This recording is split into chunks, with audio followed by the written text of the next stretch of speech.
thick, purple fog floated between the trees of planet Veralis. The forest floor was soft, covered with glowing moss and strange round stones. Tall plants with silver leaves rustled gently as the wind passed through them. Everything looked quiet. But inside the forest, fear was hiding. A young alien girl named Nari sat under a large, twisted tree. Her skin was pale blue, and her eyes were wide with worry. She wore a small cloth wrap with her planet symbol, but it was torn now. She was alone, and her tiny fingers held tightly onto a small crystal pendant, the last gift from her mother. Just a few hours ago, Nari had been on a science ship with her people, the Zeralians. They were peaceful travelers who studied planets. Veralis was supposed to be a safe mission, but something went wrong. Alarms rang, doors closed, and people rushed.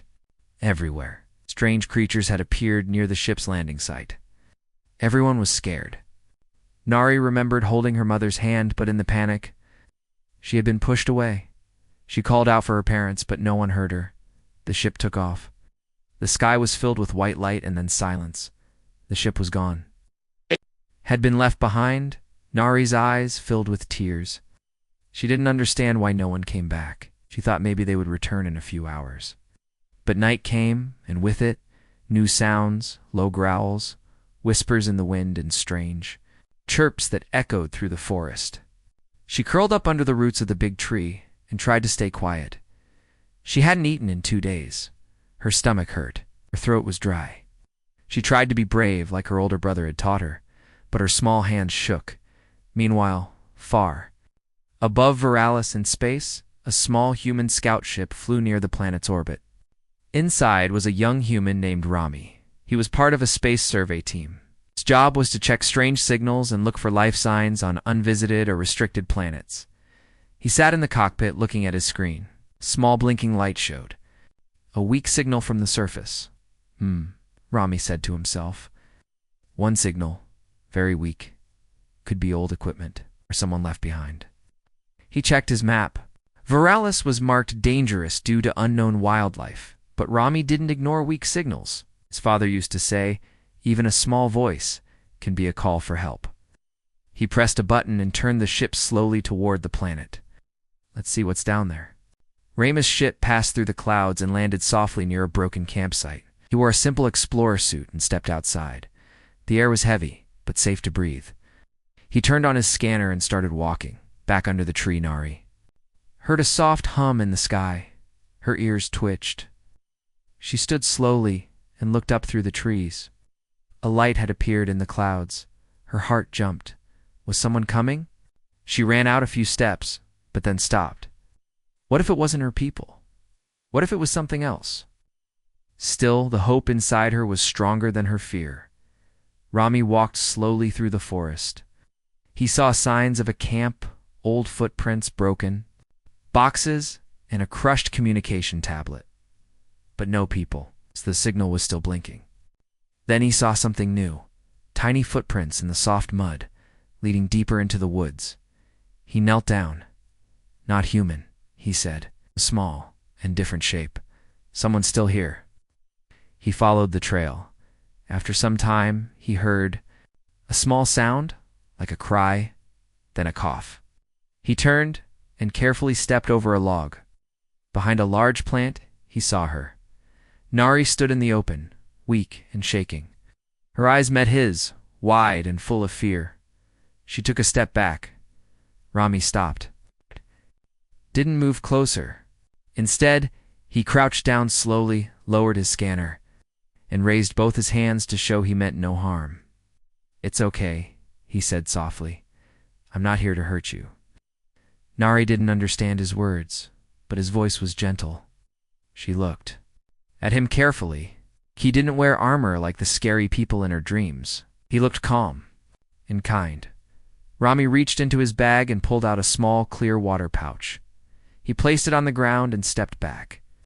Then he sat down cross-legged and waited. Nari stared at the pouch. Her lips were dry. She looked at him again, then stepped forward carefully, like a small animal, unsure of its safety. She picked up the pouch, sniffed it, and took a small sip.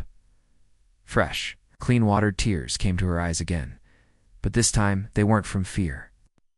She drank slowly, then looked at him, and gave a tiny nod. Rami smiled. There you are. A strange connection formed in that moment. Two beings from different worlds, unable to speak the same language, but able to understand one thing: kindness. He opened his bag again and pulled out a soft silver blanket. He unfolded it and offered it to her. The forest was growing colder. As evening approached, Nari took the blanket and wrapped it around her shoulders. For the first time since she was left behind, she felt a little warm and a little safe. Worry, but she was no longer shaking. He didn't speak much. He knew she didn't understand his language. Instead, he moved slowly and carefully. Every action showed respect. He didn't want to scare her. Nari watched him closely. She had never seen a human before. His skin was light brown, and his eyes were sharp but kind. His clothes were strange, smooth, with many buttons and pockets. She didn't know what he wanted or why he was helping her, but something inside her told her to stay close. Rami opened a small metal box and pulled out a food bar. He broke it into 2 pieces. He took one bite from his half to show it was safe, then offered the other half to Nari. Nari smelled it. The scent was strange, sweet and nutty. She hesitated, then took a small bite. It was dry but soft, and her stomach welcomed the food like a lost friend. Good, Rami said with a soft smile. You need your strength. Even though she couldn't understand his words, Nari nodded slowly. They sat in silence for a while. Only the forest spoke, the leaves, the birds, the soft buzzing of insects in the air. Rami looked at the small device on his wrist. The signal was still weak, but steady. It was Nari's pendant, sending out a soft pulse. That's how he found her. He wanted to contact his ship again, but he knew if they sent a rescue team too soon, they might scare her, or worse, ignore her. He needed to gain her trust first. Rami reached into his pack and pulled out a round, flat device. He pressed a button, and it turned into a small screen. On it, he showed pictures, simple ones. First, he showed a picture of Earth, then a drawing of a spaceship, then one of himself. He pointed to himself and said Rami. Then he pointed to the screen again and repeated, Rami. Nari watched, confused at first. Then she understood. He was telling her his name. She placed a hand on her chest and said softly, Nari, Ray. Rami repeated slowly, smiling. Nari. Gave a small smile to her first in days.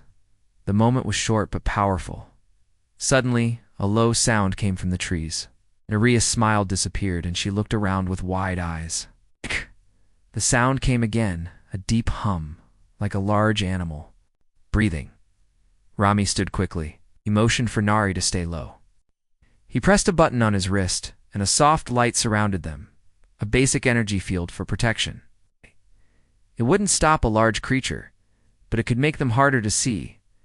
Rami looked into the trees, but saw nothing. Still, he didn't relax. Nari stayed close, her fingers holding the edge of his jacket. After a few long minutes, the sound faded. Whatever was there had moved on. Rami lowered the shield and took a slow breath. We should move, he said. He picked up his scanner and checked the direction of his ship. It was still far, almost a full day's walk. But staying in one place was not safe anymore. He looked at Nari and pointed forward. Come, he said gently. Nari hesitated, then nodded. She trusted him now, not with words, but with actions. They walked together through the forest. Rami led the way, but always checked to make sure Nari was close. He helped her climb over fallen logs and pushed away thick plants that blocked their path as they walked. Nari began to show him things. She pointed to a tall plant with purple fruit and made a no sign with her hands. Rami understood it was dangerous to eat.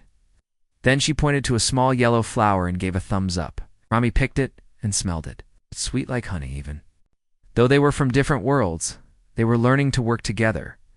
They stopped near a small stream for rest. Nari drank water with her hands while Rami filled his bottle. He gave her a small cloth to wipe her face. She smiled again. This time, a little wider. As the sky turned orange, they found a safe spot near a rocky cliff. Rami set up a small tent and placed lights around it. The lights glowed softly and kept small animals away. Inside the tent, it was warm. Nari sat on the soft floor, looking at the stars through the open flap. She had never been this far from her people, yet here she was with a stranger who had become her only hope. Rami lay on his side, writing notes into his tablet. He wasn't sure what to tell his team. Nari was special. She had been brave in the face of fear. He didn't want her to become another sample in a science report. She looked at him and tilted her head. He smiled and tapped his chest again. Rami, he said. She smiled. Rami. Then she touched her pendant and said, Nari. He nodded. Outside the forest was alive with soft sounds, but inside the tent there was peace. Two beings from different planets. Two names, one silent promise. You are not alone anymore.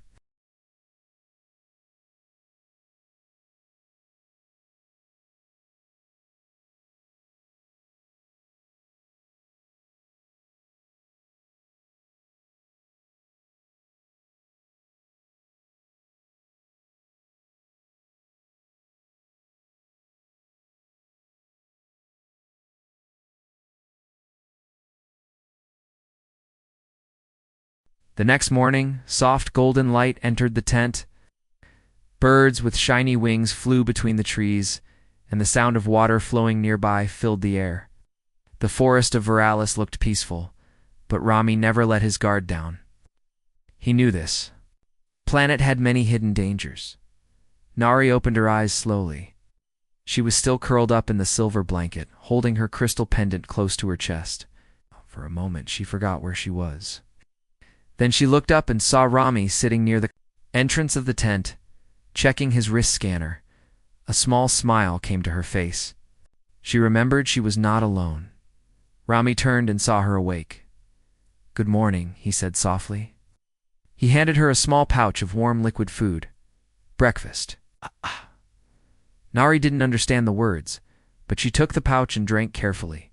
It tasted sweet and gave her energy. After days of fear and hunger, her body slowly began to feel stronger. They packed their things and began walking again.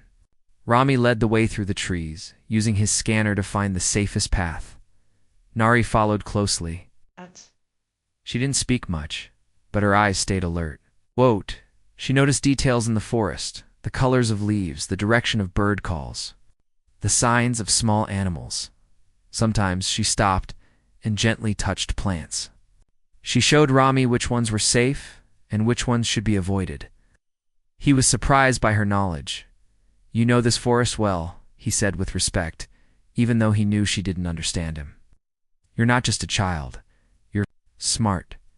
Nari looked back at him with a small, thoughtful expression. She didn't smile, but something in her eyes said she heard the kindness in his voice as the sun rose higher. The heat grew stronger. Rami found a shaded spot near a large rock and motioned for a rest. They sat down, and Rami took out his tablet again. He drew simple pictures, a spaceship, stars, the earth. Nari watched carefully. Then she took the pen from his hand and drew. Her own picture, a round planet with 3 small moons and a tall tower-like building. That's your home, isn't it? Rami asked. Nari nodded. Then she drew a small group of stick figures with long ears, her people.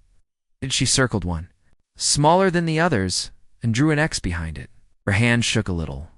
Rami understood. You were left behind, he whispered. She looked down, her hand resting over the little figure she had drawn. Rami gently placed his hand near hers, not touching, just close. I'm sorry, he said softly. The forest was quiet again. Suddenly, a strange chirping sound echoed from a tree nearby. Nari jumped a little. Her ears twitched. Rami stood and slowly reached for his scanner. A signal showed something moving, not very large, but fast. He placed his finger to his lips, showing Nari to stay silent. She nodded and crouched behind the rock. From the trees, a furry creature appeared. It had 6 legs and 2 round eyes that blinked slowly. It looked at Rami, then at Nari, then disappeared into the bushes again. Rami relaxed. It's Just a scout beast, he said. Curious, not dangerous. Nari peeked from behind the rock and looked at him. She tilted her head. Safe, he said, drawing a circle with his finger. Nari repeated the circle in the air and gave a very small nod. They continued walking. The forest became thicker, the ground softer. Strange blue vines hung from the trees. And the light grew dim. Nari grabbed Ramai's hand suddenly and pointed to a large leaf. It was shaking, but the wind was still. Rami stopped. He took out a small noise device and pressed it. It made a soft pulsing sound. Whatever was under the leaf moved away slowly. He looked at Nari. Good eyes. She gave him a rare smile. By the time the sun began to set, they had walked many kilometers. Rami's ship was still far, but he found a small cave entrance covered with glowing moss. It looked dry and safe. We'll rest here, he said. Inside the cave, the air was cool. Rami set up the lights and gave Nari another pouch of food. She sat quietly, watching the shadows dance on the cave walls. Rami took out a soft round ball from his bag, a small toy with lights. He rolled it toward her. Nari looked surprised. She touched it, and it changed color. A small laugh escaped her lips. It was the first time Rami heard her laugh, a real gentle laugh. He smiled, not saying a word. That one sound was enough. After the meal, Nari sat near the entrance, looking up at the stars. Rami joined her. The sky above Veralis was full of bright lights and 2 large moons. Nari pointed at one moon and began, drawing in the air with her finger. She was telling a story, maybe a legend from her people. Rami watched, listening even though he couldn't understand the words. Her voice was soft, almost like music. When she finished, she looked at him, as if asking if he believed her story. I believe you, Rami said. Your voice makes the stars feel closer. Nari smiled again. Then she did something unexpected. She took off her crystal pendant, handed it to him. Rami held it carefully. Crystal glowed faintly. She pointed to it, and then pointed to her heart. Rami understood. It wasn't just a pendant, it was a symbol of trust. He handed it back with both hands. Thank you, he said with deep respect. That night, as they rested inside the cave, a quiet peace filled the air. The bond between them was growing slowly, gently, and without the need for many words. Trust, after all, didn't need a common language. The sun rose slowly over the trees of Veralis. A soft, golden light entered the cave where Rami and Nari were resting. Small insects flew near the entrance, their wings glowing like tiny stars.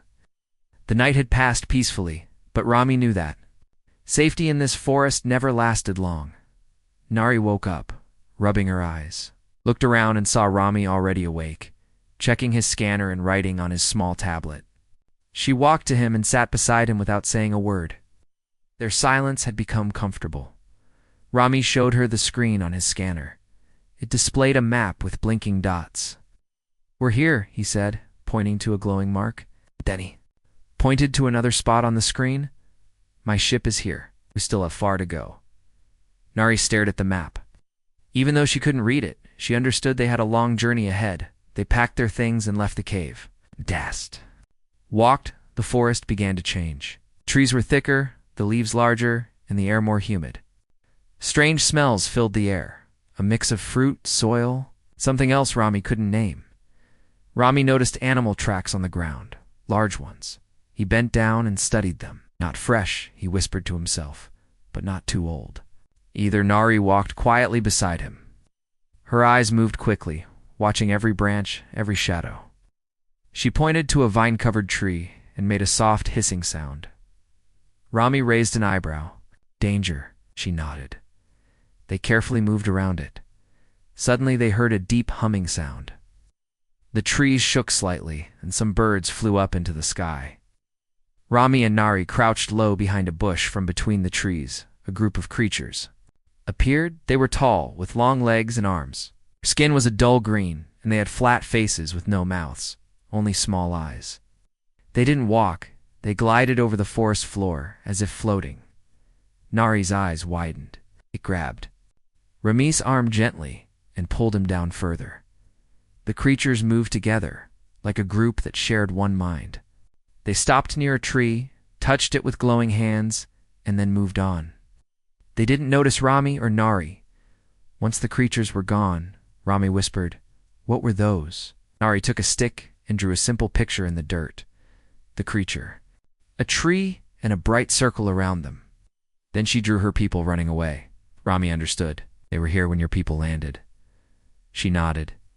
Rami looked thoughtful. Maybe they didn't want anyone near their home. Maybe they were. Just protecting this land. As they moved forward, they saw more signs of these creatures. Glowing marks on trees. Strange patterns on rocks and small piles of smooth stones. They're not mindless, Rami said. They're intelligent. The deeper they went, the more the forest felt like a living maze. Some trees bent inward, forming natural tunnels. Flowers opened when they walked near, and vines moved slightly, as if curious. Nari seemed more confident here. She showed Rami where to step and which paths were safe. She pointed to a certain kind of moss that turned dark if danger was near. She had lived in this forest longer than Rami and had learned its signs. Rami followed her lead, impressed by her calmness. "You could be a guide," he smiled. "You're braver than most people I know." Later that afternoon they reached a wide river. The water was dark and fast. There was no bridge. Rami sighed. "We need to find a way across." Nari looked around and spotted a fallen tree lying across the water. It was wide enough to walk on, but the current below was strong. Rami tested the log with his foot. "It's solid. Let's try." He went first, balancing carefully. Nari followed behind, her arms stretched for balance. Halfway across, the wind picked up. The log wobbled slightly. Nari stopped, nervous. Rami turned. "You can do it. Slow steps." She took a deep breath and moved again, one step at a time. When she finally reached the other side, Rami held out his hand. And she took it without fear. They sat down on the riverbank to rest. "I've been to many planets," Rami said, looking at the sky, "but this one, it feels different. It's alive. It's not just the animals. The whole place." Nari nodded slowly. She picked up a small flat stone and placed it on top of another, forming a little tower. Then she placed a tiny flower on top. Rami watched. "Is that a symbol?" She pointed to the tower, then to her chest. "A sign of peace." She nodded again. The moment felt deep, as if two different worlds were beginning to understand each other. As the sun began to set, the colors of the forest changed. The green leaves turned golden, the flowers closed, and the night insects began to sing. Rami and Nari found another safe spot to rest, under a tree with a high me. Rami set up the lights and gave Nari food. They sat quietly as stars appeared in the sky. "I'll send a message to my team soon," Rami said to himself. "They'll want to know I found someone, but will they treat her kindly?" He looked at Nari, who was now gently humming a tune. She played with a little toy ball again, rolling it between her hands. "She deserves more than just rescue," Rami whispered. "She deserves respect." He didn't know how yet, but he made a quiet promise. He would protect her, not just from the forest, but from anyone who didn't understand her. As the night grew darker, Nari curled up in the blanket again. Before closing her eyes, she looked at Rami and said softly, "Rami?" He smiled. "Yes." She pointed to the stars. "Safe." "Yes, you're safe." And for the first time since she was left behind, Nari truly believed it. The early morning air was cool and fresh. Light from Viralis's twin moons faded slowly as the sun rose behind the trees. Birds with bright feathers flew through the mist. Rami stood near the edge of a rocky hill, his scanner held tightly in. His hand, the signal from his ship, had grown stronger. "We're getting close," he said softly, looking back at Nari. She was sitting on a smooth stone, gently braiding green vines into a small ring. Her eyes were calm, but her fingers moved slowly, like her mind was busy thinking. Rami checked the time. His team back in orbit was expecting a report. He walked a few steps away and pressed a button on his wrist device. A small screen appeared. In the air, showing a quiet blue light, it meant the connection was open. Base, this is Rami, he said. I found a survivor. Human. Young Zarelian species. Safe, healthy, responsive. There was a pause, then a voice replied, calm and professional. Copy that, Rami. Coordinates received. We'll prepare a rescue pod. Rami's eyes narrowed. Wait, I don't think she should be taken yet. She's scared. She doesn't know if your team will help her. Rami, the voice said. Protocol. Requires that alien survivors be brought in for examination. It's not optional. She's just a child, Rami replied. She doesn't need tests. She needs safety, time, care. Understood, the voice said, but without emotion. We'll arrive in 6 hours. The screen faded. Rami stood still for a moment. His heart felt heavy. He knew what examination meant. Long questions, medical tests, strange rooms, cold faces. Nari had already lost everything. He didn't want her to lose her freedom too? When he returned to the campfire, Nari looked up. Her eyes searched his face. She saw something had changed. Rami sat down beside her. People are coming, he said slowly. From my team. To take us home. Nari didn't reply. She touched her pendant and looked at the sky. Then she looked back at him and tilted her head, like asking a silent question. Will you leave? Me too, Rami sighed. He took a stick and drew a simple picture on the ground, a spaceship and 2 small figures holding hands. He pointed to himself and then to her. Together, Nari stared at the drawing. Her eyes grew wet. She nodded once, but her smile was weak. That afternoon, they continued walking. The forest changed again. Now the trees were thinner and the ground was dry. The wind blew softly, carrying the scent of metal and fuel. The landing zone was not far now. Rami stopped on a small hill and looked around. He saw old signs from his last landing, pieces of equipment and footprints from days ago. The ship was still there, hidden beneath a cloak field. It's quiet and waiting. But Nari had stopped walking. She stood under a tree, staring at the open area ahead. Her hand shook a little, and she slowly took a step back. Rami walked to her. It's okay. I'm here. But Nari didn't move forward. Instead, she stepped behind the tree as if trying to hide. Rami understood. She was scared. Maybe she remembered. The day her own people left, sound of ships leaving her behind, the feeling of being forgotten. He sat down beside her. I know it's hard. You've been strong for so long, but you don't have to be afraid now. Nari looked at him, reached into her small bag, and pulled out the vine ring she had made earlier. She held it out to him. Rami took it carefully. Ow! It was soft and green, with little blue flowers tied into it, symbol of trust again. Before Rami could speak, Nari suddenly turned and ran. She ran into the forest, her feet fast and silent. Rami stood in shock for a moment, then chased after her. Nari, he called. Wait. But she didn't stop. She ran deeper into the woods. Through trees and over roots, past strange flowers and quiet streams. Rami followed, careful not to fall. Finally, he saw her, standing at the edge of a cliff. Below them was a valley filled with glowing plants and soft mist. Strange animal calls echoed in the air. Nari stood still, breathing hard. Her back was turned, her body tense. Rami slowly stepped closer. Why did you run? He asked gently. She didn't reply. But then she raised her arm and pointed down at the valley. Rami followed her gaze and saw something amazing. Dozens of forest creatures stood in silence. The tall, green-skinned beings from before. Small, glowing animals. Bird-like shapes.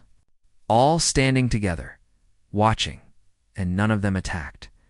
They simply stood and stared. Peaceful, Nari stepped forward and took a small whistle from her neck. It was made of stone and tied with a leaf string. She blew softly. The sound was low and musical. The creatures in the valley didn't move. But the trees swayed, and the birds answered with soft chirps. Rami stared in wonder. They listened to you. Nari turned back to him. She didn't smile, but her eyes were steady, strong. You're part of this forest now, Rami said. It trusts you. Nari looked at him for a long moment. Then she stepped forward and gently placed the whistle in his hand. She wanted him to understand something. She wasn't just someone who needed saving. She had a place here. A voice. Rami nodded slowly. You don't have to go with them. You choose what happens next. The sound of an engine filled the sky. A rescue pod had entered the atmosphere. It would land soon. Rami looked up, then back at Nari. She looked at him too, the question in her eyes clear. Will you protect me, even if others don't? Rami closed his hand around the whistle. Yes, and in that quiet moment, no signal. No order, no ship in the sky could break the silent promise between them. The sound of the rescue pod grew louder as it neared the landing zone. Bright lights flickered through the trees, casting long shadows on the forest floor. Rami and Nari stood at the edge of the clearing, watching the craft descend with quiet. Tension in the air, Nari's small hand held tightly to the stone whistle. She looked at Rami, her eyes full of questions and hope, but also fear. She had lived alone for so long, surviving the wild and its strange creatures. Now she faced a new challenge, deciding what to do next. Rami knelt beside her. Don't have to go if you don't want to, he said softly. I will protect you. You can stay with me. Nari looked away, toward the forest. The trees whispered in the wind, as if they too were waiting for her choice. Suddenly, a group of figures appeared from behind the pod. They were humans in bright suits, tall and serious. Their faces were hidden behind glass helmets. One stepped forward and called out, Rami, we're here to bring you home. Rami stood slowly, raising his hand to stop them. Wait, he said firmly. This girl, she is not just a survivor. She belongs here. She has lived with the forest and learned its ways. The leader frowned but didn't argue. Protocol is to bring all survivors for examination. It's for their safety. Rami shook his head. She doesn't need to be treated like a specimen. She needs care and respect. Nari stepped forward, her voice soft but clear as she spoke into the whistle. A low, musical sound filled the air. The creatures of the forest, sensing her call, began to gather nearby, not in anger, but in quiet solidarity. The humans looked surprised. The forest itself seemed alive and protective of Nari. Rami looked at Nari and smiled gently. You have a choice, he said. Come with me or stay here. Either way, I will help you. Nari's eyes shone. She stepped toward Rami and took his hand. Together, she whispered. The humans lowered their weapons and nodded. Understanding the bond between them, Rami helped Nari into the pod. As the doors closed, she looked back at the forest one last time. The creatures watched silently, their eyes full of acceptance. Inside the pod, Rami held Nari's hand. You are not alone anymore, he said. Nari smiled softly. For the first time since she was left behind, she felt hope. The rescue pod shuddered softly as it rose from the planet Veralis, leaving behind the whispering forest and the creatures that had accepted Nari as one of their own. Inside the small cabin, Rami sat close to her, holding her hand gently. A soft hum of the engines was the only sound between them. Nare looked out the window, her eyes wide with wonder. The trees and glowing plants became smaller and smaller until they disappeared beneath the clouds. For the first time, she was leaving her home, but she did not feel afraid. With Rami beside her, she felt safe. Rami smiled at her and spoke softly. We're going to a new place. You will meet people who want to help. You will learn many things, and you will grow strong. Nari nodded, clutching her crystal pendant. It was her connection to her past, but now also a symbol of her new beginning. When the pod docked with the human ship orbiting the planet, a group of scientists and officials waited inside. They wore white suits and carried small devices. Rami stood and gently guided Nari forward. Remember, he said quietly, you are not just a patient or a subject. You are a person. You deserve respect. The officials looked surprised but nodded. One of them, a woman with kind eyes named Mara, stepped forward and smiled. We will take good care of you, Nari, she said gently. We're very brave, Naris. Eyes brightened slightly. She felt more comfortable with Mara's kindness. Days passed on the ship. Nari explored the clean halls, curious and careful. Rami stayed close, helping her learn the new language and technology. They spent time in the ship's garden, a place filled with real plants and soft sunlight from special lights. Nari loved it there. It reminded her of Vor is slowly Naris. The smile grew wider. She laughed more and spoke more words. Rami taught her to read and write simple letters. Nari showed him drawings of her home planet, the forest, and the creatures she had met. One evening, as the stars twinkled outside the ship's windows, Nari stood beside Rami. "I want to go back," she said softly, "to Veralis. Is see the forest again." Rami looked at her carefully. "Maybe one day," he said. "But first, you need to be strong here. It will help both our worlds understand each other." Nari nodded, her eyes shining with hope. Weeks later, the ship reached Earth's space station. Scientists and leaders gathered to hear about the survivor from Veralis. But Rami spoke for Nari. He told them about her courage, her knowledge of the forest, and the importance of respecting new life. Nari stood quietly beside him, holding her pendant. The leaders listened and nodded. They agreed to protect her privacy and support her growth. Rami smiled proudly. "She is not just a rescue," he said. "She is a bridge between our worlds." Nari looked up and said her first full sentence in human language. "You didn't leave me." Rami nodded. "I'm here, always." Together, they faced the future. Not as savior and saved, but as friends walking a new path. End of story.